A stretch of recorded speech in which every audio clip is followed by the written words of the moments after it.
Welcome back to a Global Dosage of Golf. Today we have a special treat for you.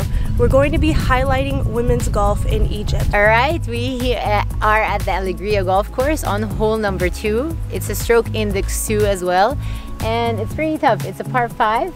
You get 2 lakes, one on the start on your tee shot, and then one on your approach to the green. Gets narrow at start, but if you start with a good driver, you'll be safe.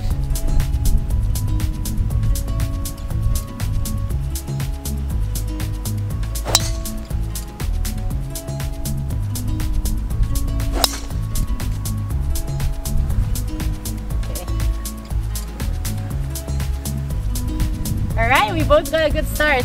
Let's do it.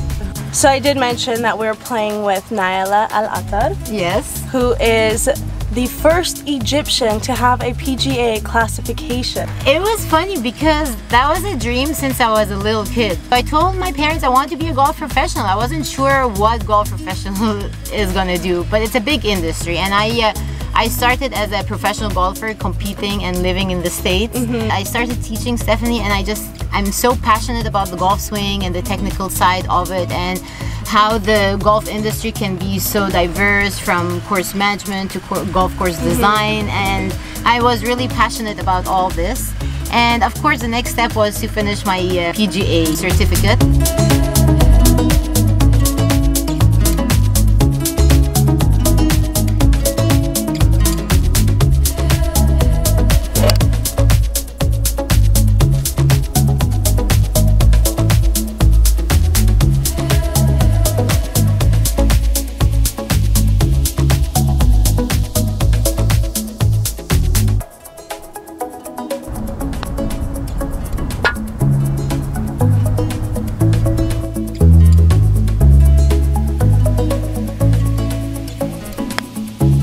Wow! And so you have the Gibri blessing. I guess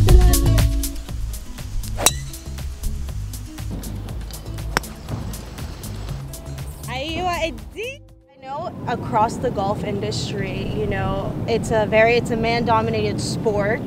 Did you have like any things that you had to kind of overcome as a female? And I know in our culture it's a little bit different, but it's different across all cultures. So it might be a little bit more in Middle Eastern cultures. As women, we have to show we're working harder, we work harder, we have to prove, all right, yes, I'm up to it, I can work 6 days a week, 10 hours, no problem. Yeah, you know, so the struggle of this. Maybe women with a family would, or children might struggle more to spend that many hours in this industry, because as you know, the golf industry, employees, they have to, or staff, they have to spend many hours on the golf course and away from their family and all. So women really go through a lot of compromises and really have to prove themselves they're up for the position. Definitely. Good shot.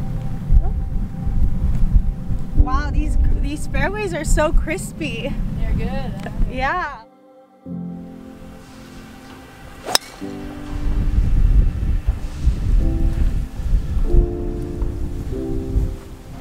Nice shot. Thank you.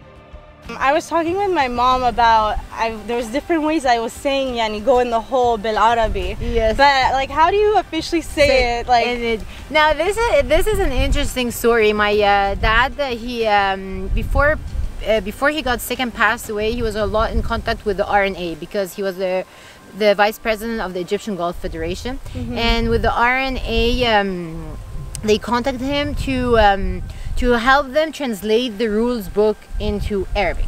Oh wow. So I remember sitting with him that day and we're like, what? How are you going to do that? And he was like, there's a very famous Egyptian poet, and in one of his words he said, like, languages, we do them to facilitate our talk, and how we use languages are.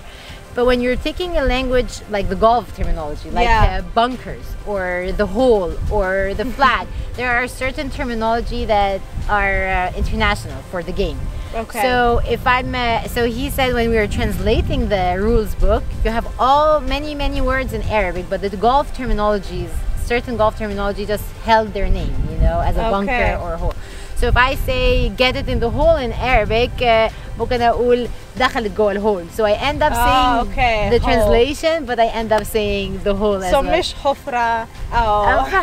Yes, you can find a lot of Middle Eastern countries like in Emirates or in Saudi, they would use the proper Arabic, but in Egypt we talk a lot of slang Arabic, you know. So yeah, but we mostly in Egypt we use the hole, or we stick to the golf terminologies. Okay. So right now we're on the par 3. We're gonna do closest to the hole. Yep, let's do it. All right. So what do we have here? How are we playing it? It's a windy hole, elevated hole. So you're always playing against the wind. Okay. You have a back pin. We're playing off from the blue tee, which is a 127 with elevation, with wind. So it's playing a little bit longer. Okay.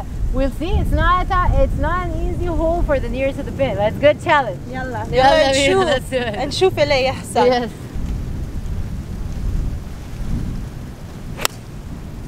Oh, right at it.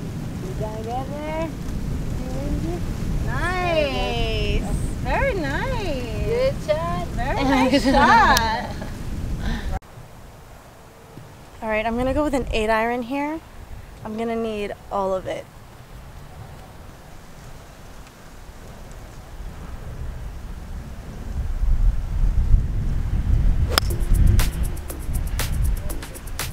Go.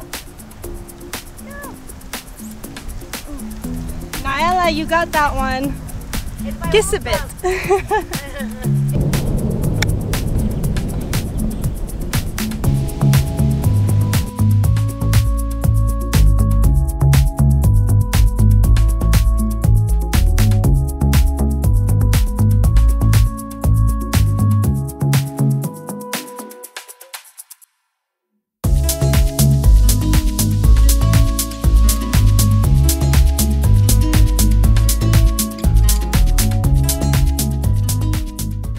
I've definitely noticed that a lot of the courses here are fairly new. It is, you know, many golf courses were done in the last like 10 to 20 years. Before that, we had our 3 oldest golf courses. They were done by the military, the British military, during the colonization. And they were different styles. Those were what we had to play in the 80s and the 90s. And then starting in the early 2000s, that's when real estate development companies realized that they could be selling obviously not better houses and more expensive houses by the golf course. But now that golf courses are being built by real estate companies, they made golf more trendy. It's getting more popular and more people are getting into the game. So of course it's in our benefit as you know, as people who are passionate about the game, and their goal is to grow the game. So now we're getting more people interested, we're getting more juniors, and as you can see, homeowners, they live right by the golf course, so it's easy to convince them to get out and play.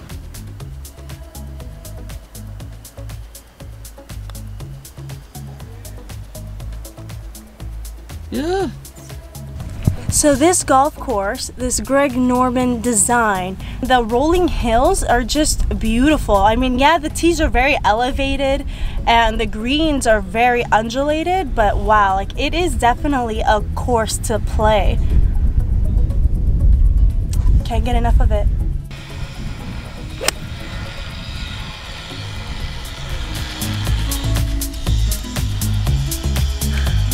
Leave it alone.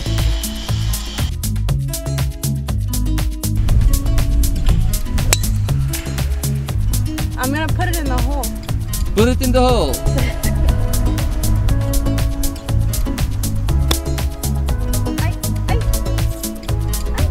Is it in? Sure. Sure. Right next to it. Right next to it, okay. You know, we're catching a lot of good stuff here at this course. I mean, we're learning a lot about, you know, women's golf in Egypt.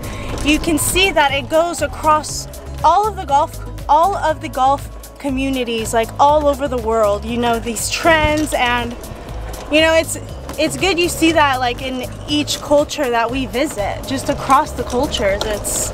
It's pretty cool. It's like neat, you know, you learn more. It's just how we're all connected, you know, especially through golf. Thank you so much for watching this video. If you enjoyed it, hit that like button and be sure to subscribe so you can see more beautiful golf courses in Egypt. I mean, I bet this is not what you expected, right? Am I right? I think I'm probably right. But we'll catch you in the next time, since we are all done here at the Allegria.